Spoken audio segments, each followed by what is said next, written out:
함께 오늘 우리에게 주신 하나님의 말씀을 읽도록 하겠습니다. 사무엘상 18장 1절에서 4절까지의 말씀입니다. 사무엘상 18장 1절에서 4절, 저와 여러분이 한 목소리로 같이 읽겠습니다. 시작. 다윗이 사울과 이야기를 마치자 사울의 아들 요나단은 다윗에게 마음이 끌려 다윗을 자기 목숨처럼 사랑하게 됐습니다. 그날부터 사울은 다윗을 아버지 집으로 돌려보내지 않고 자기 곁에 두었습니다. 요나단은 다윗을 자기 목숨처럼 깊이 사랑했기 때문에 둘은 의형제를 맺었습니다. 요나단은 자기가 입고 있던 겉옷을 벗어 다윗에게 주고, 아멘. 옆 사람에게 이렇게 인사해 주시겠어요? 하나님은 당신을 사랑하십니다. 그리고 옆 사람이 꼭 알아주기를 간절히 원하는 마음으로 한 번 더 이렇게 인사해 주시겠어요? 하나님은 나도 굉장히 사랑하십니다. 그 마음으로 가슴에 손을 얹고 저를 따라해 주시겠어요? 하나님은 나를 사랑하십니다. 나는 그 사랑 안에 있습니다. 이 시간 말씀 앞에 내 마음을 엽니다.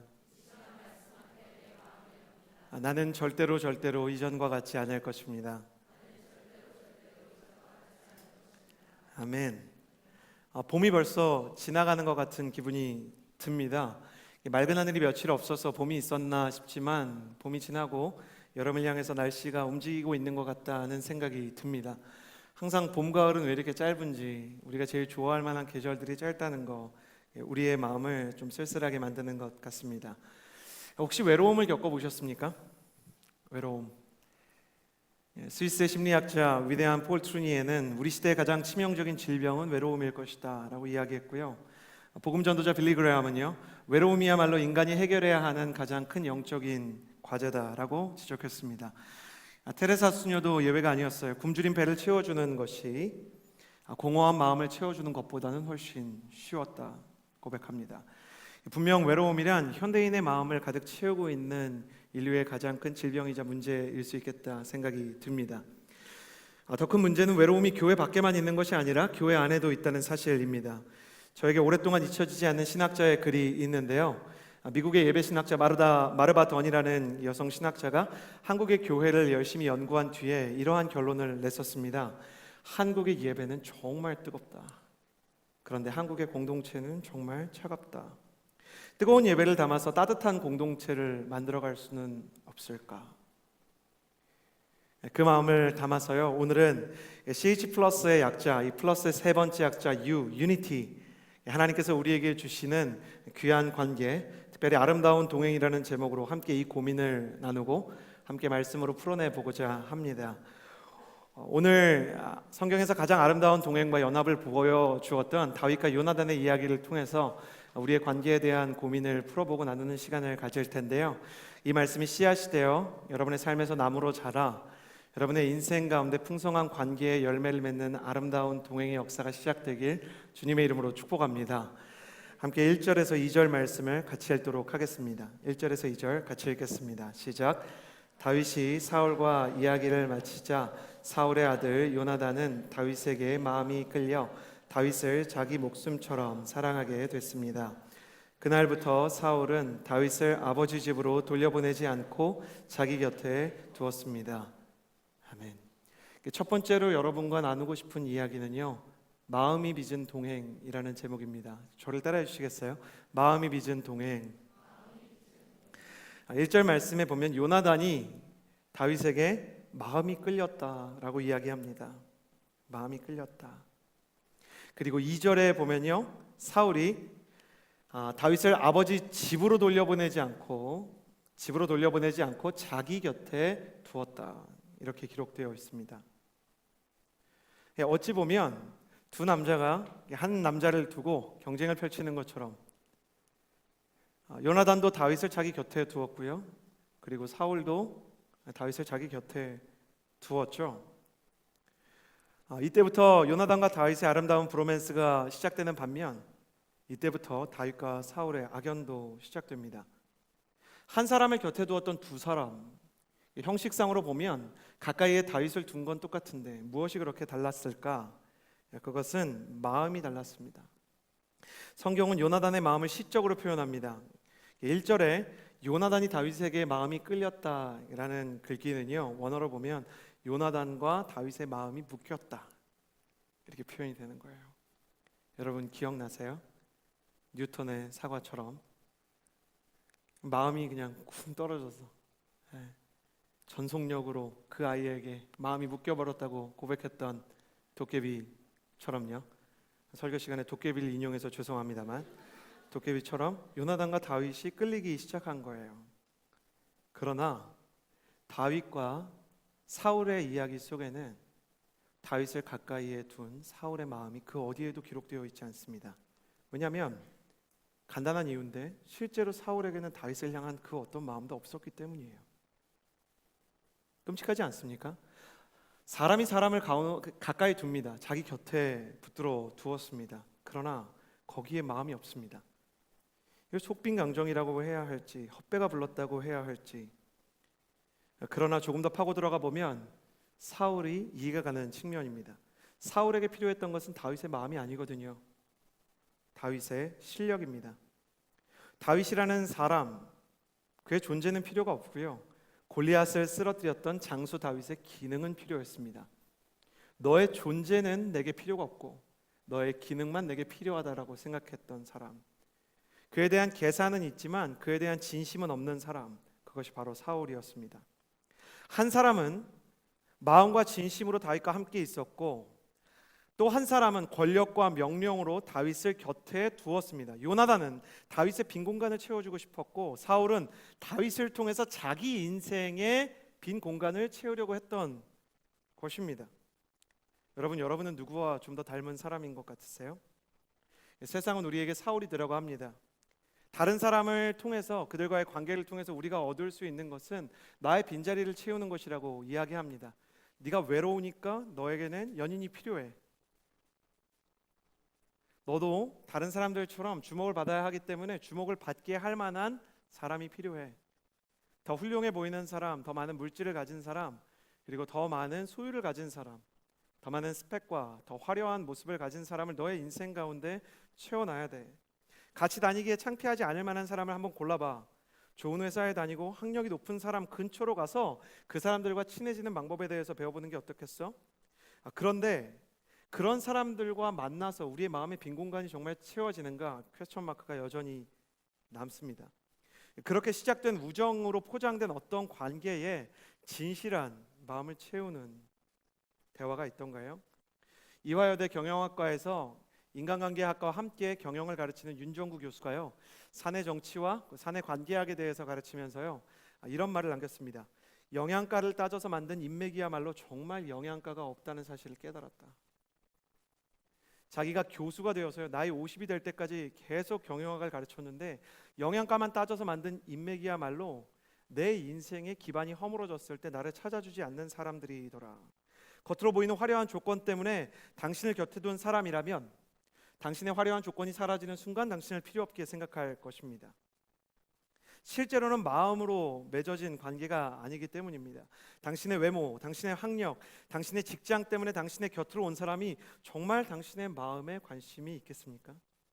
당신에게 진심을 주지 않지만 잘생기고 탁월하고 신앙이 좋은 남자와 연애를 한다고 해서 당신이 정말 행복할 수 있을까요? 그럴 수 있다는 표정으로 쳐다보시는 분들, 더 좋은 사람 만나기를 주님의 이름으로 축복합니다.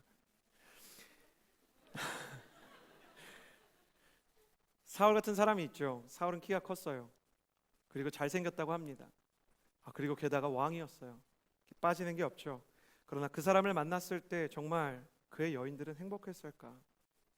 다윗 한 사람만 이런 방식으로 대하지는 않았을 것입니다.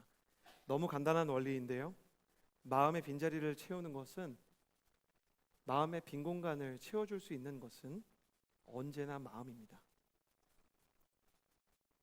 바다의 빈자리를 채울 수 있는 것이 언제나 바다이듯이, 산소의 빈자리를 채울 수 있는 것이 언제나 산소이듯이, 마음의 빈자리를 채울 수 있는 것이 언제나 마음이라는 것, 신앙생활에서 너무나 중요한 것입니다. 봄이 되어서요, 여기저기 난리가 나고 있습니다. 연인이 없으면 그렇게 쓸쓸하게 느껴지는 봄. 대학원 시절에요, 교수님이 학생들을 모아놓고 상담학을 가르치는데요, 너무너무 상담학을 잘 가르치는 교수님이셨어요. 이상옥 교수님이라는 분이신데 정말 CH 플러스에 한번 모시고 싶어요. 이렇게 시를 읽어주고요. 봄만 되면 싱숭생숭한 우리의 마음을 더 싱숭생숭하게 만드는 상담학 교수님이었습니다. 그러니까 자매 한 분이 견디지 못하고 이렇게 대학원 수업에 어울리지 않는 질문을 했어요. 교수님, 어떤 남자를 만나야 하나요? 손을 들고. 심리학 교수님조차 알 수 없는 인생의 아이러니죠. 인생은 태어나서 어디로 가는가, 신은 존재하는가, 그리고 어떤 남자를 만나야 하는가, 이런 문제 쉽지 않은 것입니다. 그러니까요, 교수님이 그걸 왜 저한테 물어보시나요?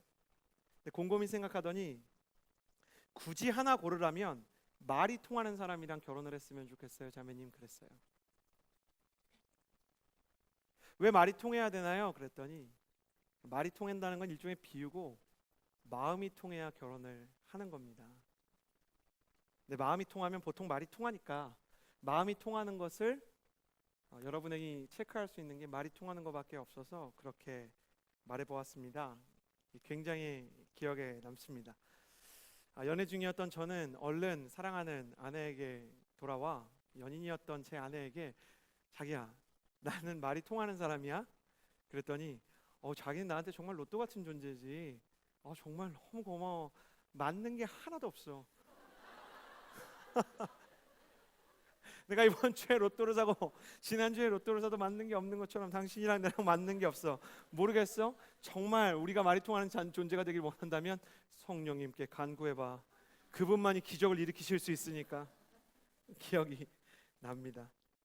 그러나 그렇게 농담을 했지만 말은 안 통하는데 마음은 좀 통하는 것 같다라고 애써 위로하는 저희 아내의 말에서 큰 격려를 얻었던 기억이 납니다. 진실한 사랑도 진실한 우정도 마음이 통하는 데서 시작이 되는 것입니다. 그래서요, 더 쓸쓸해질 수도 있지만 정확한 진단을 위해 이 질문을 여러분에게 드리고 싶습니다. 그대에게 마음을 나누는 친구가 있습니까? 정말 마음을 나눌 수 있는 사람. 두 가지 지표를 드리고 싶어요. 첫 번째, 슬픔이 있을 때 나의 슬픔이 그의 슬픔처럼 함께 울어줄 수 있는 친구가 있느냐. 이게 첫 번째 단계고요. 두 번째는 이거보다 조금 더 어려운데, 내가 정말 잘 됐을 때, 심지어 내 친구가 간절히 원하던 그것을 내가 먼저 가졌을 때, 같이 결혼하기를 원하는데 내가 먼저 결혼을 했다 할지, 같이 승진하기를 원하는데 내가 먼저 승진을 했다 할지, 내게 좋은 일이 있을 때 굳이 조심하지 않아도 진심으로 기뻐할 수 있는 친구가 있느냐. 여러분, 만약 두 가지가 있다면 여러분은 진짜 친구를 가지고 있는 것입니다. 질문을 바꿔볼까요? 여러분은 누군가에게 그런 사람입니까? 내가 간절히 원하는 것이 있다 해도 나 대신 그가 먼저 그 고지에 올랐다 해서 질투하지 않을 만한 그런 친구를 여러분은 가지고 있습니까? 마음을 넘어서 영혼을 나눌 수 있는 친구, 하나님에 대해 나누어도, 나의 가장 선한 모습을 나누어도 진심으로 넌 정말 그럴 사람이야, 넌 정말 하나님 사랑하는 사람이야 라고 격려해 줄 친구가 있습니까? 저한테 그런 친구들이 있습니다. 목회자이면서 저를 믿어주는 사람들, 저랑 같이 친구 관계를 맺고 있는 목사님들은 여러분, 비유하자면 사내 동료입니다. 같은 온누리교회를 다닙니다. 여러분, 같이 일해보면 사람의 성격이 나오지 않습니까? 저랑 일해본 사람들은 저의 단점을 잘 압니다. 저는 성격이 급합니다. 디테일을 자주 놓칩니다. 그리고 저랑 같이 일하면 굉장히 피곤할 수 있습니다. 속력은 굉장히 빠르고 아이디어는 좋은데 제가 추진하는 일들에 대해서 사람들이 그 아이디어에서 떨어지는 디테일들을 수습해서 다 이렇게 케어해 줘야 되는 부분들이 있습니다. 그 일을 하면서 저 사람 혹시 마음 상하지 않을까, 낙담하지 않을까, 내가 일하는 스타일 때문에 불편하지 않을까 노심초사했는데도 끝까지 저를 이해해 주는 몇몇 친구들이 있습니다. 그 친구들이 정말 귀한 것은 제가 하나님에 대해서 나눌 때마다 저의 모든 단점과 조급함과 어떤 마음들을 컨트롤하지 못하는 모습을 알면서도, 그래, 너 안에 정말 하나님을 사랑하는 마음이 있어, 너 안에 진짜 하나님을 향한 온전한 그리움이 있는 거 나는 알아, 나는 믿어 라고 이야기해 주는 것입니다. 여러분, 그렇지 않습니까? 우리는 우리 안에 있는 가장 선한 모습을 때로는 믿지 못합니다. 내가 정말 하나님을 사랑한다고 말하기에는 나의 삶이 너무 부끄러운 것이죠. 내가 정말 우리 아이들을 위해서 목숨을 던질 수 있다고 이야기하거나, 내가 우리 부모님을 위해서 내 심장을 빼어내줄 수 있다고 이야기하면 형제들은 위로를 잘 못 배웠거든요. 야, 그러지 말고 아버지 여행이나 한번 보내드리고 그런 소리 해라. 너 아버지 임마 밥이나 사드리고 아버지한테 인사나 똑바로 해라. 이런 이야기가 돌아오기 일쑤이기 때문에 우리는 한국 사회에서 우리 자신을 깎아내리는 것을 일종의 미덕으로 여깁니다. 꼭 자랑하는 것 같지 않아요? 내 안에 가장 순수한 모습을 나누는 것이. 그런데 요나단은요, 다윗의 모든 선한 마음을 있는 그대로 믿어 주었습니다. 사울은 마음이 없이 그를 붙들어 두었기 때문에 다윗은 그를 만날 때마다 늘 조심해야 하고 그의 진심을 숨기고 숨겨서 마치 가장 순수하고 아름다운 모습이 없는 것처럼 그 자신을 억지로 깎아서 포장하고 위장해서 그 스스로를 더럽히는 포장을 해야 했다면 요나단 앞에서 그는 그의 빛을 그대로 비춰도 되는 것입니다. 여러분에게 그런 친구가 있습니까? 내가 아무리 망가지고 내가 아무리 어렵고 내가 아무리 죄가 있고 내가 아무리 부족함이 있을지라도 나의 순수한 열망을 그대로 이야기하며 믿어주는 친구가 있습니까? 내가 하나님을 정말 사랑해 라고 말하면 너는 정말 하나님 사랑하는 마음이 있어. 근데 내가 이런 부족함이 있어 라고 말하면 오히려 친구가 너에게 그런 부족함이 있지. 그래 네가 거짓말 할 수도 있어. 어떤 때는 너가 좀 화를 낼 수도 있어. 어떨 때는 네가 좀 사람들을 질투하고 무정할 수도 있어. 그래도 나는 알아. 네 마음속에 정말 순수한 마음이 있다는 걸 이렇게 말해주는 친구가 있냐 하는 것입니다. 다윗이 요나단에게, 요나단이 다윗에게 서로가 서로의 하나님에 대한 마음을 믿어주는 소울메이트였습니다. 이 시대의 비극은 소울메이트라는 단어를 쓰면서 소울, 영혼이 무엇인지 이해하지 못한다는 것입니다. 하나님을 향한 그리움, 또 영적인 관심을 향한 타는 목마름을 이해하지 못하는 시대가 소울메이트라는 단어를 진실한 친구라는 단어로 쓴다는 사실이 역설적이지 않습니까? 어쩌면 사람은 자기 자신의 영적인 상태를 모르는 상태 속에서도 끊임없이 하나님을 그리워하는 존재로 창조를 받았는지도 모릅니다. 그래서 자기 자신이 하나님을 그리워한다는 것을 인식하지 못하는 상태 속에서도 소울메이트와 같은 표현을 통해서 끊임없이 하나님을 추구하는 존재가 아닌가 생각합니다. 만일 여러분 안에 그러한 친구를 향한 진짜 나의 모습과 아름다움을 믿어주는 사람, 나의 기쁨을 진정으로 기뻐해주고 나의 슬픔에 함께 울어줄 수 있는 친구를 갖고 싶은 마음과 내가 누군가에게 그런 사람이 되고 싶은 마음이 있다면 이 말씀이 여러분의 위로가 되어 요나단 같은 스피릿이 여러분에게 임하게 되기를 주님의 이름으로 축복합니다. 마음에서부터 변화가 시작되어야 한다는 것입니다. 그러려면 여러분이 끊임없이 기도하며 스스로에게 질문하고 직면해야 할 것입니다. 당신의 마음은 요나단의 진심에 가까운 것 같습니까? 아니면 사울이라는 이름의 집착에 가까운 것 같습니까? 사랑은 상대를 채워주는 것이지만 집착은 상대에게서 무엇인가를 빼앗아 옵니다. 사랑은 다가서는 것이지만 집착은 끌어당기는 것입니다. 사랑은 헌신과 희생이지만 집착은 요구와 계산입니다. 사랑은 상대방을 성장시키려고 하지만 집착은 상대방을 깎아내리고 조종하려고만 합니다. 나는 오늘 말씀을 통해 여러분이 사울의 집착이 아닌 요나단의 사랑을 향한 갈망이 다시 한번 샘솟게 되기를 주님의 이름으로 축복합니다. 진짜 사랑을 하고 진짜 우정을 가진 사람이 되고 싶다. 요나단처럼 사람들이 당신에게 사랑받을 수 있는 당신 마음 가운데 하나님으로부터 주어지는 누군가를 치유할 수 있는 치유와 회복의 샘이 솟아나기를 주님의 이름으로 축복합니다. 이 설교를 들으면서 요나단 같은 사람이 있었으면 좋겠다를 넘어서 내가 누군가에게 요나단이 되어야겠다는 마음이 품어지기를, 내 마음이 사울의 집착을 버리고 요나단의 사랑을 닮아가게 되기를 축복합니다. 그것을 위해서 두 번째로 나누고 싶은 주제는 이것입니다. 저를 따라해 주시겠어요? 동행을 위협하는 장애물들. 우리가 요나단에 대해서 배우기 위해서요, 그리고 요나단의 마음을 가지기 위해서 이 아름다운 동행을 위협하는 장애물들이 있다는 사실을 기억해야겠습니다. 정서적으로 끌리든 영적으로 끌리든 다윗처럼 내 마음에 끌리는 사람이 나타났을 때 아름다운 동행에 대한 여러 가지 반응이 있을 수 있는데요, 그 중에 몇 가지는 우리의 관계와 또 우리의 동행을 심각하게 방해하는 장애물이 됩니다. 첫 번째는 포기하는 마음입니다. 그러니까 너무 매력적인 사람이 나타나고 너무 좋은 사람이 나타나면 동성이건 이성이건 일단 포기하고 보는 거예요. 나는 저 사람한테 어울리지 않아. 나는 저 사람의 해를 끼치고 말 거야. 어딜 가든 누굴 만나든 폐가 되지 않기 위해서 애쓰는 조심스러운 사람들, 배려 같지만요 사실은 포기하는 마음입니다. 사람에 대해서만 포기하는 거 아니고요, 꿈과 이상 그리고 선한 성품도 포기하고 싶은 마음 앞에 쉽게 무릎 꿇는 사람들입니다. 왜 포기할까요? 두렵기 때문이에요. 거절을 당하는 것이 두렵고 스스로가 꿈과 이상과 변화에 대한 소망을 품었다가 그것이 실제로 나의 인생 가운데 성취되지 않을까 봐 너무나 두려운 것입니다. 기억하셔야 합니다. 내가 자주 포기하는 사람이라면 포기의 뿌리에 두려움이 있다는 사실을 기억하십시오. 실은 두려움은 아직 일어나지 않은 상황들입니다. 성경에서나 세상 속에서나 우리가 가지고 있는 두려움들은요, 심리학자들이 분석하던 사회학자들이 분석하던 좀 과도한 측면이 있습니다. 베드로가 어린 여종이 당신도 예수와 함께 다녔던 사람 아닙니까? 라고 퍼스널하게 물어봤는데도 불구하고 막 알러지 반응을 일으키면서 나는 그 사람을 모른다고, 마치 그 사람이 그 조그만 여자아이가 검사라도 된 것처럼 두려워했듯이, 두려움은 우리의 상상을 먹고 자랍니다. 그러면 그 상상은 어디서 자라나는가? 과거의 경험입니다.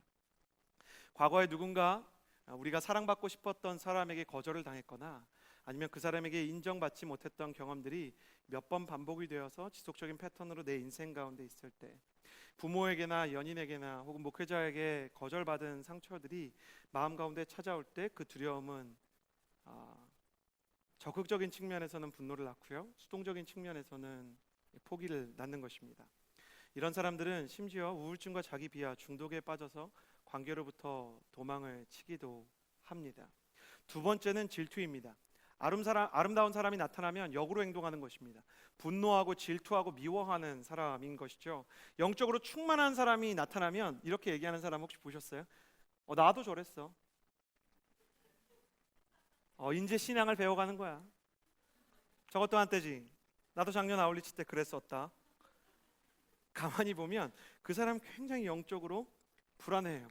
거기서 좀 더 충만해지면 넌 목사님을 좀 만나봐야 되겠어. 뭔가 속도가 너무 빨라. 불안정해. 그리고 사람을 이렇게 자신의 불안감을 전이시키려고 하는 사람들. 이게 바로 다윗을 주목하다가 결국은 그에게 창을 던진 사울의 마음입니다. 충만한 사람, 아름다운 사람이 나타나면 응원하는 대신 그의 충만이 침체가 될 때까지 기다리는 사람들. 성경에서 제가 제일 무서워하는 표현이 뭔지 아세요? 사울이 다윗을 눈여겨 보았더라. 두고 본다는 표현 너무 무섭지 않습니다? 무섭지 않습니까? 두고 보는 거예요. 계속 보는 거예요. 제발 날 두지도 않고 보지도 않았으면 좋겠어요. 근데 계속해서 두고 또 보는 사람들, 마음이 병든 사람들입니다. 이런 사람들은 주로 빅팀 신드롬이 많습니다. 피해자 증후군인 것이죠. 언제든 이렇게 얘기하는 거예요. 연애를 할 때도 자기가 어떻게 나한테 이렇게 말할 수 있어? 내가 맏아들로서 아버지한테 얼마나 힘들게 자랐는지 알잖아. 오빠가 나한테 어떻게 이럴 수 있어? 내가 얼마나 많은 상처를 겪었는지 알잖아. 내 상처를 다 이해하기 때문에 그런 언행을 삼가야지. 막 이렇게 얘기하는 거예요. 사실 아무리 연인이 되었다고 해도 그 사람의 지나간 모든 과거의 상처를 이 사람이 의사처럼 책임질 의무가 없는데도 불구하고 그에게 의무를 부여해서 그를 더 나락에 빠뜨리고 그가 도약하려고 할 때 그의 발목을 잡는 것이죠. 상사가 부하 직원이 일을 잘하기 시작하면 너 때문에 되는 일이 하나도 없어 막 이렇게 소리치는 사람들, 사울과 같은 사람들입니다. 그 시대에 창을 던졌던 사람들이 지금 서류 뭉치를 던진다는 것 외에 딱히 달라지지 않는 인간 군상의 질투라는 모습, 사울의 마음이 혹시 우리 가운데 있지 않은지요. 세 번째는 집착입니다. 관계 중독이죠. 블랙홀 같은 사람입니다. 사람을 빨아들여서 빠져나가지 못하게 해야만 불안하지 않은 사람들이요. 저는 연인들이 굳이 위치 추적 어플을 서로 써야 되는지 잘 모르겠어요. 연인이 무슨 범죄자도 아니고, 그리고 핸드폰의 모든 비밀번호와 이메일과 모든 아이디에 대한 비밀번호를 공유해야만 내가 너를 믿을 수 있다고 이야기하는 관계가 정말 아름다운 것인지, 사람을 빨아들여서 빠져나가지 못하게 해야만 불안하지 않은 사람들, 이게 바로 그날부터 사울은 다윗을 아버지 집으로 돌려보내지 않고 자기 곁에 두었습니다. 말이 좋아서 곁에 둔 거지 완전히 묶어둔 것입니다. 그 사람이 다른 사람이랑 있는 걸 보지 못하겠어. 그 사람이 없으면 홀로 존재할 수 없는 블랙홀들, 그의 사랑과 배려와 관심 때문에 살아가는 것 같지만 그의 사랑과 배려와 관심이 지치게 되면 어떻게 되는지 아세요? 그걸 다 빨아들이고요, 떠납니다. 그렇지 않던가요? 블랙홀 같은 사람들은 빨아들일 것 다 빨아들이고 나면 새로운 행성을 향해서 또 떠납니다. 이런 사람들은 메시아 컴플렉스를 갖고 있는 사람들을 귀신같이 찾아내요. 그래서 이렇게 의사 역할을 하기를 자청하는 사람들 있잖아요. 내가 저 사람의 메시아가 돼야겠다. 내가 저 사람의 치유자가 되어야겠다. 연애를 그렇게 하는 분들 계세요. 특히 자매님들 가운데 나쁜 형제들을 만나면 저 사람을 고치는 게 나의 사명이 아닐까라고 생각하시는 분들, 여러분 기억하십시오. 그의 연인이 아니라 그의 순장이 되어야 합니다. 순장이 되어야 하는 것과 연인이 되어야 하는 건 너무 달라요. 연인은요, 상호 교류, 상호 배려, 상호 헌신의 관계입니다. 그런데 그런 거 없이 끊임없이 다오만 이야기하고 네가 없으면 막 죽어버릴 거야, 막 뛰어내려 버릴 거야, 뭐 그어버릴 거야, 뭐 이러는 사람들, 그런 사람들을 떠나서 그들이 세상을 떠났다 해도 하나님도 당신에게 책임을 묻지 않으십니다. 그건 그의 삐뚤어진 마음 때문이기 때문이에요. 당신이 정말 치명적인 상처나 거짓, 사기 행각과 같은 죄악을 통해 그에게 상처를 준 것이 아니라면 당신이 없으면 살 수 없다고 생각하는 사람과 떨어져야 할 때 용감하게 떨어지세요. 당신은 그의 예수님이 아닙니다. 그에게 6월 8일부터 10일까지 있는 CH 플러스의 수련회를 소개해 주세요. 그는 그의 곁을 치유할 메시아 컴플렉스의 주인공이 필요한 게 아니고요, 진짜 메시아 예수님이 필요합니다. 포기하는 사람은요, 자기가 없는 사람이에요. 질투하는 사람은 타인에게만 집중하는 사람이죠. 집착하는 사람은 너밖에 없어라고 말하지만 사실은 자기밖에 없는 사람이에요. 자기 자신에 대한 삐뚤어진 집착이 없이요, 다른 사람에 대한 삐뚤어진 애착이 형성되지 않아요. 자기 자신이 가장 중요한 것입니다. 포기, 질투, 집착, 이런 사울의 그림자들이 아름다운 동행을 위태롭게 만드는 장애물들입니다. 이 이야기를 들으면서 웃기도 웃었지만 내 마음속에도 이런 마음이 찾아올 수 있죠. 피해자 증후군 같은 빅팀 신드롬. 나의 인생을 알면서 어떻게 나한테 그렇게 이야기할 수 있어? 라는 날선 질문들. 그리고 네가 없으면 난 사라져버릴 거야, 죽어버릴 거야 라고 협박하는 마음들.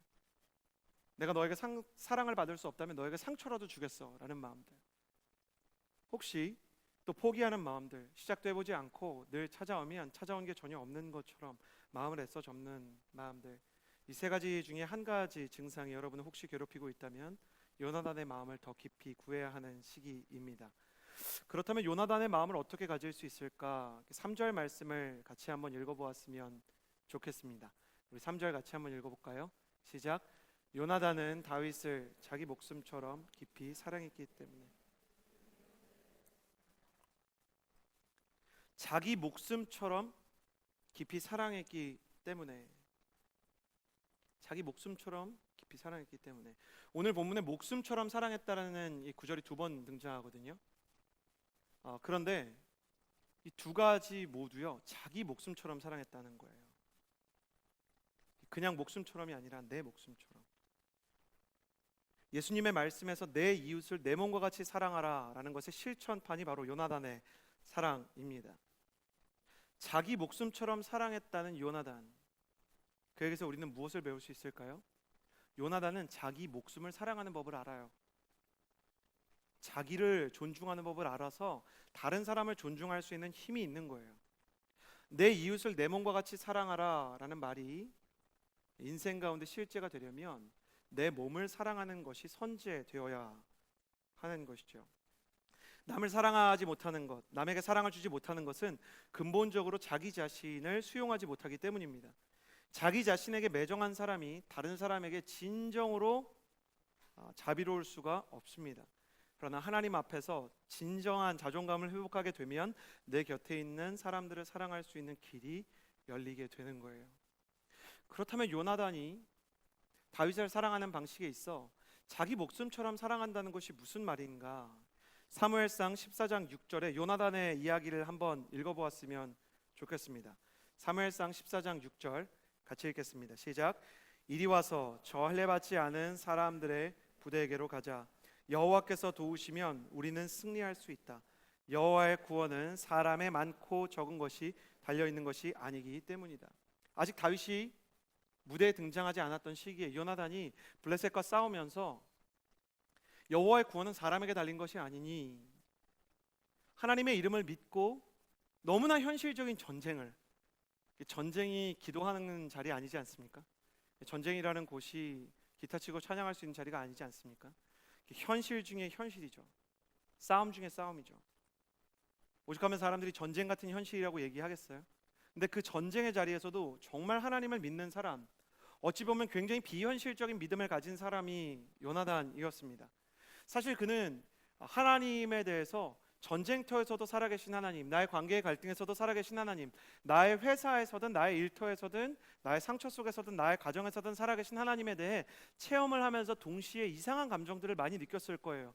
왜 사람들이 하나님을 믿는다고 말하면서 삶의 자리에서 진짜 하나님을 경험하지 못할까? 왜 저 사람은 전쟁이라고 해서, 이 전쟁이 굉장히 극심하고 어려운 것일 수 있지만 어째서 전쟁만 되면 하나님을 잃어버리는 것일까? 그는 어떤 의미에서 아버지 사울이 전쟁 때만 되면 하나님을 까맣게 잊어버리는 것들이 잘 이해되지 않았을 거예요. 그는 어떤 의미로 자기 자신을 너무 사랑함과 동시에 꽤 많이 외로웠을 것입니다. 자기의 이런 현실적인, 그러나 요나단에게는 현실적일수록 다른 사람들에게는 오히려 더 비현실적인 이 믿음 때문에 이 세상과의 괴리 속에서 외로움을 느낄 수밖에 없는 사람이었거든요. 그런데 자기처럼 이야기하는 사람이 등장한 거예요. 다윗이 골리앗 앞에서 전쟁은 여호와께 속한 것이니 그분이 너희 모두를 우리 손에 넘겨주실 것이다. 너는 창과 칼과 활을 가지고 내 앞에 나왔지만 나는 만군의 하나님 여호와의 이름으로 무장 하나 입지 아니하고 너에게 왔다 라고 외치는 모습을 보고 제가 나랑 똑같은 얘기를 한다. 그날 요나단은 자기와 똑같은 신앙 고백을 가진 사람을 처음 만난 거예요. 이 영적인 공명 형상이요, 그의 모든 계산기를 부셔버렸어요. 사울은 끊임없이 계산을 해요. 다윗의 이름이 올라갈수록 적자인 요나단은 오히려 차기 왕권을 위협받을 수밖에 없어요. 정치적으로는 최소한 그래요. 다윗의 이름이 유명해질수록 요나단은 무명에 가까울 수밖에 없는 상황들이 펼쳐지고 있다고요. 그런데도 불구하고 요나단의 계산기는 다 부셔져 버렸어요. 왜냐하면 마음과 마음이 공명하는 일이 일어났기 때문이에요. 너도 나와 같구나. 내가 이상한 사람이 아니구나. 내가 하나님을 사랑하는 이 마음을 너도 갖고 있구나. 이게 바로 교회에서 얻을 수 있는 가장 큰 축복이에요. 영적으로 공명을 일으키는 친구를 만나는 것입니다. 영적인 공명은 사랑을 불러 일으켜요. 공명 형상이 이명 형상을 불러 일으킬 정도의 소리굽새의 그 기묘한 음들을 불러 일으키듯이 들리는 사람에게만 들리는 사랑의 하모니가 이때부터 시작이 된 거예요. 사울은 당연히 다윗을 사랑할 수 없어요. 왜냐하면 그는 하나님에 대해 이러한 감정을 가져본 적이 없기 때문이에요. 사울이 본질적으로 질투의 화신이었기 때문이 아니라 그가 하나님을 사랑하는 마음을 몰랐기 때문에 질투의 화신이 되어갔던 것이에요. 다윗과 같은 영적인 감동이 상실되었기 때문에, 사울이 자기 자신을 귀하게 여기는 방법을 모르기 때문에, 실은 사울 자신이 너무 자존감이 낮은 사람이었기 때문에, 하나님을 너무 사랑하는 빛과 같은 다윗이 찾아오면 그의 영적인 상태가 다 드러나기 때문에 요나단은 감동을, 사울은 불안을 느낄 수밖에 없었던 것이죠. 제가 CH630과 또 CH 플러스의 역사를 통해 감사하는 것은 하나님께서 이 공동체에 분명히 큰 은혜를 주고 계시다는 사실입니다. 만일 난 아직 잘 모르겠는데 라고 생각하신다면, 여러분이 이곳에 꾸준히 나와 주신다면 하나님께서 여러분에게 주시는 그 은혜와 치유를 분명히 경험할 수 있으리라 믿습니다.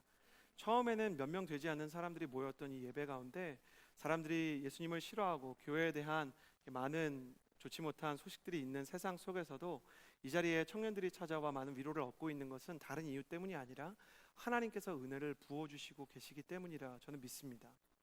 그런데 그 은혜를 여러분이 나누는 데 있어서 망설임이 생기는 것 이해가 됩니다. 교회에서 정말 하나님의 마음을 나누고 싶은데 몇 가지 두려움이 있을 수 있거든요. 첫 번째, 나는 너무 이상한 데가 많은 사람이라 사람들이 나와 오랫동안 관계를 하면 내 이상한 모습을 분명히 알게 될 텐데 하나님에 대한 내 열망을 이야기하는 게 좀 너무 과격한 표현일 수 있지만 내 스스로가 가증스럽게 느껴질 수 있는 거예요. 어떤 때 내가 찬양하면서도 내가 찬양하는 모습이 너무 위선적이어 보일 때가 있거든요. 그러나 요나단의 아름다움이 있다면, 말씀에 따르면 요나단은 온 나라에 내려진 금식의 명령을 알면서도 금식에 불순종을 했고요. 원래는 죽어야 하는데 사형죄를 아버지가 왕이라는 이유로 모면받았던 연약한 사람이었습니다. 쉽게 말하면 좀 과격한 이야기지만 식탐을 제어하지 못하는 연약한 청년이었어요. 아마 이스라엘에 있는 동네 맛집을 찾아다니는 것이 요나단의 취미였을지도 모릅니다. 그는 굉장히 어떤 면에서 평범한 사람이에요. 실수가 있는 사람이에요. 그러나 그는 그 자신 안에 있는 영적인 열망에 대해서는 긍정할 수 있는 사람이었습니다. 여러분, 물 버리다 애까지 버릴 필요 없어요. 내 안에 있는 단점들에 집중해서 그것들에 대해서 부정하고 내가 많은 죄가 있다는 사실에 집중하느라 내 안에 진짜 하나님에 대한 열망이 있다는 사실까지 다 버릴 필요는 없어요. 이 자리에 애초에 왜 오셨습니까? 몇몇 정말 사랑하는 사람들이 나를 부르고 중요한 사람들이 나를 불러서 억지로 와 있는 분들이 계실 수도 있습니다. 그런 분들도 하나님이 너무 사랑하시고요. 그러나 그런 경우를 제외한다면 많은 분들 마음 안에 저는 CH 플러스에는 처음부터 지금까지 하나님을 향한 그리움이라는 정서가 공유되어 있다는 믿음이 있어요. 하나님을 향한 그리움이 있는 거예요. 우리가 그것까지 부정하진 않는 거예요. 요나단은 참 현명한 사람입니다. 물 버리다 애까지 버리지 않는 사람입니다. 나는 연약하지만 분명히 내 안에 하나님을 향한 선한 열망이 있다는 것을 긍정하는 사람입니다. 역시 연약한 다윗을 보았지만 그래서 그의 안에 있는 보석과 같은 열망을 볼 수 있었어요. 내가 내 안에 있는 영적인 열망과 아름다운 선한 의지를 긍정해야, 내가 죄인이고 하나님 앞에 늘 부족하지만 하나님을 향한 뜨거운 마음이 있다는 것을 인정해야 다른 사람과 영적인 열망을 일으킬 수 있습니다. 영적인 공명을 일으킬 수 있습니다. 여러분 만약 그것을 경험하고 싶다면 새가족에 등록을 하고 또 순모임에 참여해 보시길 바라요.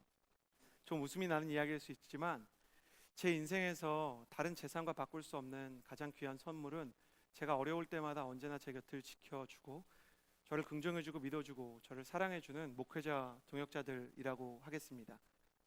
그리고 목회자 동역자만큼이나 저를 믿어주는 우리 리더십들과 친구들이 있다는 사실 때문에 저는 늘 새 힘을 얻곤 합니다. 때로 하나님의 마음이 느껴지지 않을 때 그들 때문에 하나님의 마음을 느낄 수 있다는 것, 여러분도 경험해보고 싶지 않습니까? 제가 생각하는 우리 공동체의 다음 스테이지는 은혜가 가득한 뜨거운 예배를 넘어 영적인 공명이 일어나는 따뜻한 공동체를 세워가는 것입니다.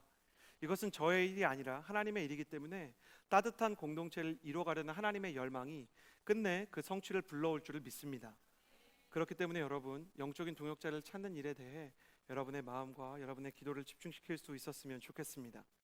요나단은 정말 마음이 건강한 사람이었어요. 하나님 앞에서 충만한 사람이었고 자기 자신을 사랑하는 사람. 자기 자신이 건강하지 않은데 내 인생의 다윗 혹은 요나단을 기다리는 여러분, 사울은 요나단도 만났고 다윗도 만났지만 다윗도 요나단도 진정으로 사랑하지 못했습니다. 어느 날 하나님께서 내게 꼭 필요한 배우자를 주신다면 그 사람을 정말 목숨처럼 사랑할 수 있을까요? 내가 병든 채로 있다면 병들어 있는 상태로 메시아를 기다리지 않으셨으면 좋겠습니다. 요나단에게 그 자신의 마음을 건강하게 유지하는 그 자신을 향한 사랑이 있었다. 그것이 요나단의 사랑의 비결이었다면요, 저는 이것도 참 중요한 것 같아요. 요나단은요, 다윗을 만나기 전부터 사람을 향한 긍휼한 마음을 가지고 있었습니다. 초라한 목동 다윗만 사랑한 게 아니고요, 미쳐 날뛰는 폭군 사울왕도 사랑한 아들이었죠. 그 시대에 가장 악한 아버지 한 명 뽑으라면 사울이에요. 아버지가 알츠하이머에만 걸려도 온 가족이 얼마나 힘듭니까? 그런데 우리 아버지는 귀신 들렸어요. 다윗이 미친 왕을 감당하지 못하고 그 왕궁을 떠나는 날, 사실 누구보다 다윗을 따라 그 왕궁을 떠나고 싶었던 사람은 요나단이었을 거예요. 근데 요나단은 떠나지 않아요. 여러분, 이런 질문을 한번 던져볼까요? 친구 요나단이 되기 전에, 내가 친구 요나단이 되기 전에 아들 요나단의 마음이 있을까? 요나단 같은 인생을 사는 청년들을 CH 플러스에 와서 많이 만납니다. 저의 연약함을 좀 이해해 주십시오. 저는 그 얘기를 들을 때마다 같이 화가 납니다. 아버지는 알코올 중독에 외도에 파산을 경험하고 가정의 경제를 책임지느라 자기 인생을 포기한 분들, 아버지가 사기를 쳐서 경제사범으로 감옥에 들어갔다가 나와서 아들 이름으로 계좌를 개설하겠다고 얘기하는데 목사님 어떻게 해야 되냐고 물어보는 아들들, 병든 어머니와 동생들을 돌보느라 직장과 결혼을 포기했던 큰 누나, 부모의 집착 때문에 30, 40대가 되어도 부모님을 떠나지 못하는 청년들, 그런 청년들에게 축복하고 싶은 것, 하나님께서 사울 밑에서 요나단을 길러내셨듯이 당신이 겪고 있는 그 모든 아픔 속에서 요나단과 같은 빛나는 영적 아름다움을 만들어 주실 거예요. 당신의 인생이 결코 여기서 끝이 아니라는 것입니다. 사울을 섬기고 사울을 떠나지 못하는 당신의 마음을 하나님께서 알고 계시고 보고 계세요. 그렇게 외롭고 그렇게 미칠 것 같고 그렇게 괴로웠던 그 가정의 아픔을 달래기 위해 하나님께서 요나단에게 다윗을 보내주셨다고 이야기해도 어떤 의미로 무방합니다. 하나님은 요나단의 아픔을 보고 계셨어요. 그래서 사랑할 줄 알았던 이 요나단은 차기 왕권이고 뭐고 최대 걸림돌이 될 수 있었던 다윗을 사랑할 수 있었습니다. 왜냐하면 그는 아픔 속에서 사랑하는 법을 배우는 사람이었기 때문이에요. 사울은 다윗과 경쟁을 선택했지만 요나단은 다윗과 함께 하나님의 부르심을 향해서 나아가길 원했죠. 여기서 요나단의 또 사랑의 결정체들을 봅니다. 자기 비전이 확실한 사람은 남의 성공을 시기하지 않는다는 것. 자기의 비전과 부르심이 확실하기 때문에 남의 성공을 시기하지 않는 거예요. 좀 늦을 수 있어요. 좀 뒤처질 수 있어요. 그러나 너를 일으켜 주신 하나님께서 이렇게 묻지 않고 왜 하나님이 너만이 아니라 나도 일으켜 주실 거라는 믿음을 가진 사람. 세상은 끊임없이 비교와 경쟁을 말하지만 하나님의 사람은 자기 비전 때문에 비교와 경쟁이 아니라 완주를 생각하는 인생이 되는 거예요. 지금 느리게 가도 완주할 수 있는 인생이라면, 그리고 동행할 수 있다면, 나는 그것으로 만족할 수 있다라고 고백할 수 있는 인생인 것이죠. 시기와 질투로 사는 인생은 아무리 잘해도 마음이 불안합니다. 내가 잘하면 교만해지고 내가 평가절하되면 마음이 밑바닥을 치죠. 그러니까 교만 아니면 자책인 거예요. 여기를 왔다 갔다 하면서 마치 롤러코스터를 타고 있는 것처럼 멘탈이 정상일 수 없는 업다운을 경험하는 거예요. 나중엔 업사이드 다운이 일어나도 알지 못합니다. 우울이 정상이 되고 정상이 특이한 날이 되는 그런 업사이드 다운이 일어나도 내가 진짜 뭐가 잘못됐는지 알 수 없는 영혼의 롤러코스터를 계속 타는 거예요. 저는 오늘 여러분에게 축복하고 싶어요. 그 롤러코스터 내릴 때가 됐어요.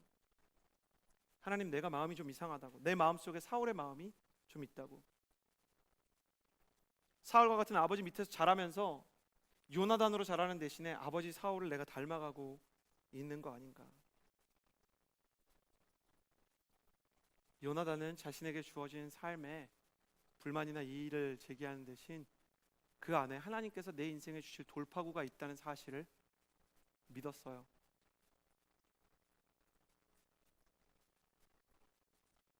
너무 전형적인 속담일 수 있겠지만 하늘이 무너져도 솟아날 구멍이 있다고 믿었던 사람이라고 할까요?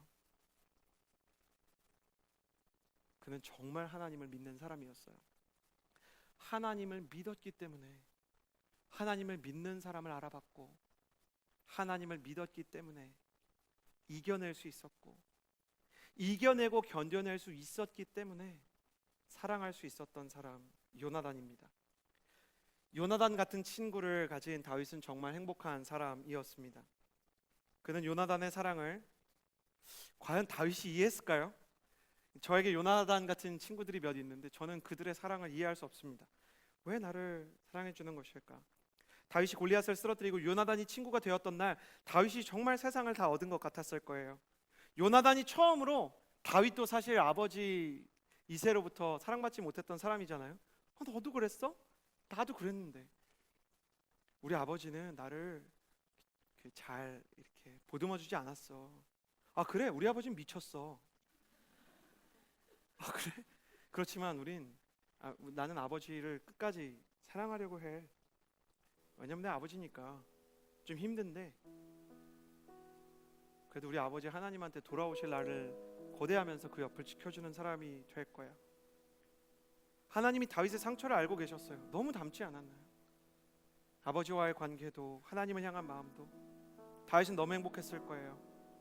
그러나 다윗이 모르고 있었던 사실이 하나 있다면, 다윗의 행복을 위해서 바로 그날 요나단은 목숨을 걸었다는 거예요. 그를 사랑하기 위해서.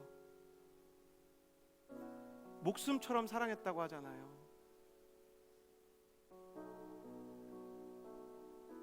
실제 목숨을 걸고 아버지 사울의 곁을 지키다가 그는 아버지를 위해 아버지를 지키다가 포기하지 않고 전장에서 아버지와 함께 같은 날 세상을 떠나게 됩니다. 사무엘 하에 따르면 다윗은 매우 절규했습니다. 이 절규는 두 가지 의미를 담고 있었어요.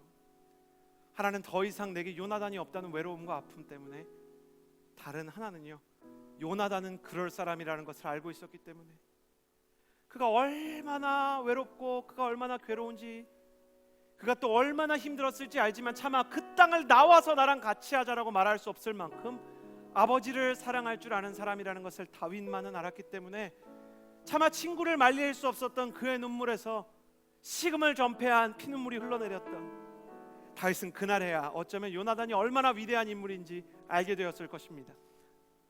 과연 요나단이 다윗보다 못한 인물이라고 말할 수 있을까요? 이스라엘의 최대 영웅처럼 느껴졌던 다윗이 요나단이 없이 그 자리에 하나님 앞에 설 수 있었을까요? 바나바가 없이 사울이 바울이 될 수 없었듯 요나단이 없이는 다윗도 다윗이 되지 못했을 것입니다. 요나단 같은 친구, 그런 친구가 우리 성도님들에게도 있었으면 좋겠다라고 생각하는 동안 우리에게 더 좋은 친구가 있다는 것을 알게 되었습니다.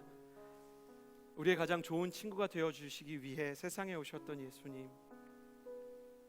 여러분이 예수님을 처음 만난 날, 처음 예수님을 믿고 그분의 십자가와 부활을 믿게 되었던 날, 여러분이 다윗처럼 세상을 다 가진 것처럼 행복했을지도 모르겠습니다. 그러나 여러분 알고 계십니까? 여러분이 그렇게 예수님을 만나기 위해 예수님께서는 실제로 십자가에서 몸짓고 피 흘려 그 고난과 고통을 경험하셔야 했다는 것을, 목숨을 걸지 않고는 당신을 살릴 길이, 저를 살릴 길이 없었기에 침묵하신 채로 십자가를 지셨다는 것을 여러분 이해하시겠어요? 다윗과 요나단의 관계처럼 내가 목동처럼 비천한 사람이 되어도 예수님은 나를 사랑하셨고, 내가 도망자가 되어도 사람들이 다 나를 오해하고 미워해도 예수님이 나를 오해하지 않으시고, 내가 죄를 짓고 무너졌을 때도 예수님 나를 찾아와 주시고 나를 위해서 목숨을 거셨던 예수님, 그분이 저와 여러분의 요나단이 되어주십니다. 여러분, 우리가 그분의 마음을 알 수 있다면, 우리가 그 마음을 알 수만 있다면, 그분의 친구가 될 수 있다면 우리 인생의 상처와 아픔이 대수롭지 않은 날이 올지도 모르겠습니다. 예수님께서 우리를 사랑하셔서 그분의 마음을 지금도 우리에게 주고 싶어 하신다는 사실을 여러분 믿으시기를 바랍니다. 그 마음이 우리의 마음을 변화시킬 것입니다. 이 시간에 같이 기도할까요? 가슴에 손을 얹고요. 시간에 잠잠히 기도하며 나아갈 때, 성경은 영접하는 자, 그 이름을 믿는 자들에게는 하나님의 아들이 되는 권세를 주셨다라고 말합니다. 영접한다는 것은 예수님을 초청하는 것입니다. 이 시간 예수님을 이미 믿고 계시는 분들도 예수님을 초청하시겠어요? 나의 요나단이 되시는 주님, 나를 위해 목숨을 거시고 나를 위해 전쟁터와 같던 죄와의 싸움, 십자가의 싸움을 피하지 않으셨던 주님, 나를 얼마나 사랑하시는지 알게 해주십시오. 그래서 당신의 생명만큼 내가 가치 있다는 사실을 내가 알게 해주십시오. 예수님의 십자가는 우리에게 이것을 가르쳐줍니다. 너는 나의 목숨만큼 가치가 있는 내 아들이며 내 딸이다. 나는 여러분이 이 사실을 믿을 수 있게 되는 저녁이 되기를 주님의 이름으로 축복합니다. 이 시간 기도하며 나아갈 때 예수님의 사랑을 알게 해주시고, 그 사랑 때문에 내 인생을 사랑할 수밖에 없는 하나님, 그런 아름다운 청년 되게 하여 주시옵소서. 주님의 사랑을 알게 해달라고, 그래서 나를 사랑하는 법을 알게 해달라고 그렇게 기도하며 나아갑시다. 기도하겠습니다.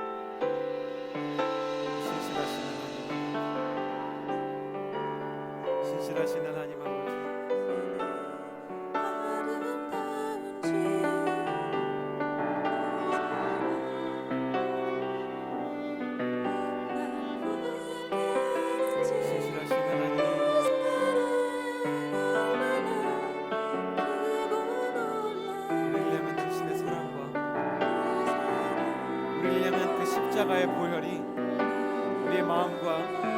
우리의 영혼과 우리의 인생을 얼마나 강력하게 하는지를 내가 믿고 내가 바라볼 수 있게 되기를 소원합니다.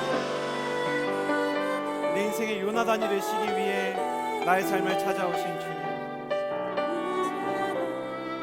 마음으로 나를 사랑하시고 헌신으로 나를 안아주신 예수님, 우리가 그 마음, 그 사랑, 하나님, 우리가 그 예수 그리스도의 우리를 향한 진심을 배울 수 있게 되기를 소원합니다. 당신의 사랑이 얼마나 아름답고 당신의 사랑이 얼마나 나를 강하게 하는지, 그 사랑으로 인해 우리는 강해질 것이고 그 사랑으로 인하여 우리는 아름다워질 것이고 그 사랑 안에서 우리는 사랑을 배울 것이고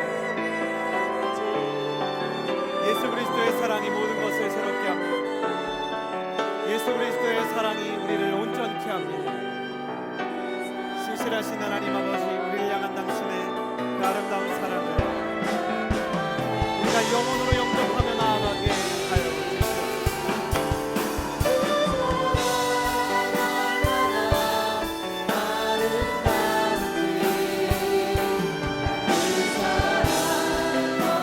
우리의 마음을 채우고 우리의 마음을 감동케 우리가 각 사람에 대해 아는 영혼의 샘이 우리의 마음속에서 솟아나게 하시는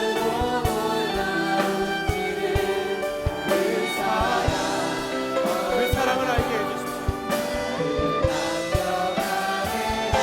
그 사랑을 알게 해주십시오. 그 사랑 얼마나 아름다운지, 그 사랑 얼마나 나를 부욕해 하는지, 그 사랑 얼마나 크고 놀라운지를, 그 사랑 얼마나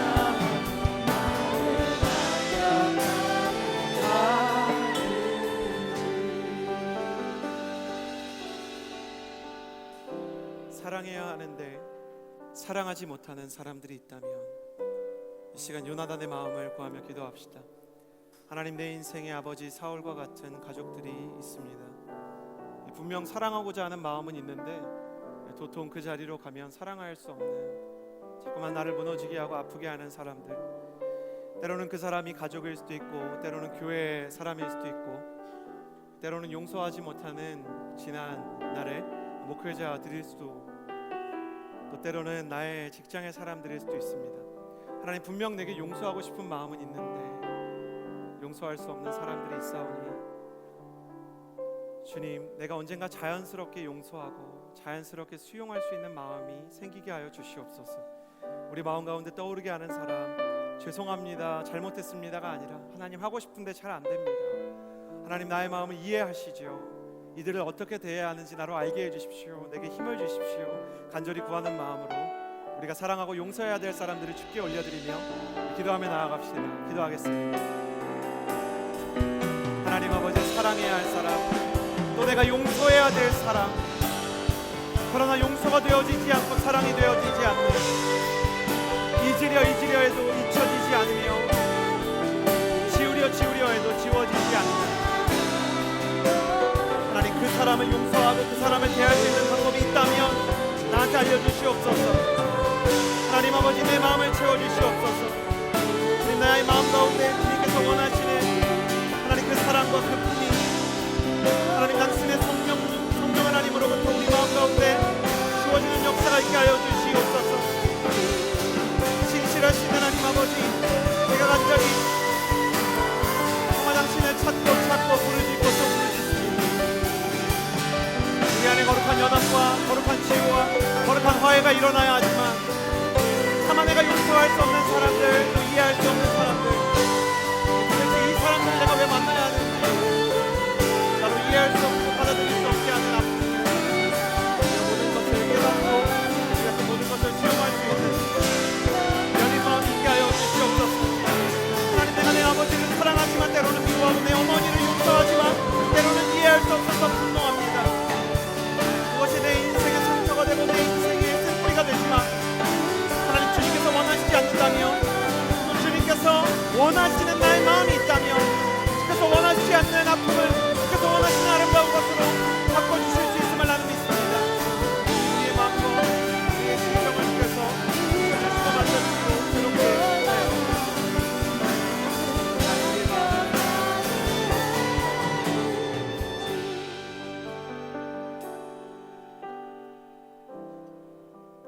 여러분, CH 플러스를 위해서 마지막으로 기도해 주시겠습니까? 시간에 기도할 때 하나님 이곳에서 영적인 요나단과 다윗의 공명이 일어나게 하여 주시옵소서. 여러분, 나를 위해서 기도하는 것을 넘어서 공동체를 위해서 기도하는 것, 하나님이 원하시는 일뿐만 아니라 또 우리 자신에게 큰 유익이 있습니다.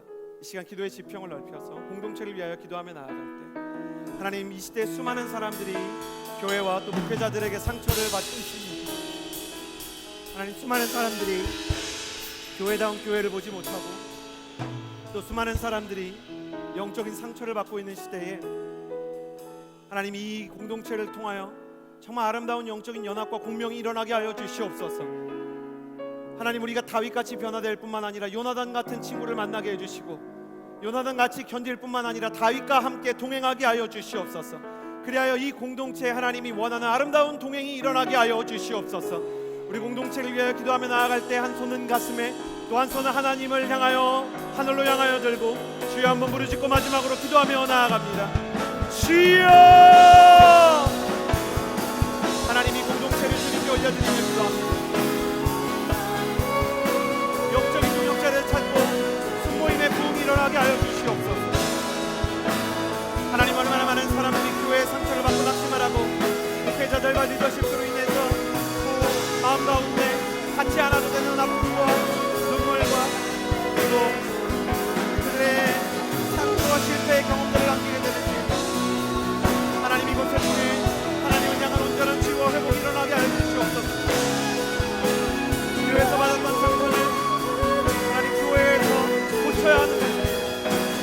하나님 앞에서 받았던 상처를 다시 하나님 앞에서 고칠 수 있도록 주님, 상처가 상처로 고쳐집니다. 예수 그리스도의 상처로 우리의 상처가 고쳐집니다. 아름다운 영적 회복의 장, 회장이 일어나게 하여 주시옵소서. 우리가 무엇을 두려워하고 우리가 무엇을 망치고 우리가 무엇에 대해 하나님 앞에 하나님 기도와 강구로 나아가겠습니까? 주님께서 원하시는 것을 가장 아름다운 나이가 원하는 여자들이 하나님 아버지, 우리의 마음과 우리의 생명이 주님 앞에 온전히 드려져서 우리의 관계조차 주님 앞에 온전히 회복되는 역사가 있게 하여 주시옵소서. 그 아름다운 회복, 그 아름다운 부상, 그 아름다운 우리의 삶 가운데 일어나게 하여 주시옵소서. 하나님, 주님 것 가운데 하나님 아버지 하나님 필요한 사랑과 하나님 필요한 권능을 하나님 필요한 여유와 또 필요한 지혜를 허락하여 주시옵소서. 어떻게 사랑할 수 있을지 우리에게 사랑을 가르치시고 우리에게 대화를 가르치시고 또 우리에게 마음을 가르치셔서 우리의 마음의 스승이 되시고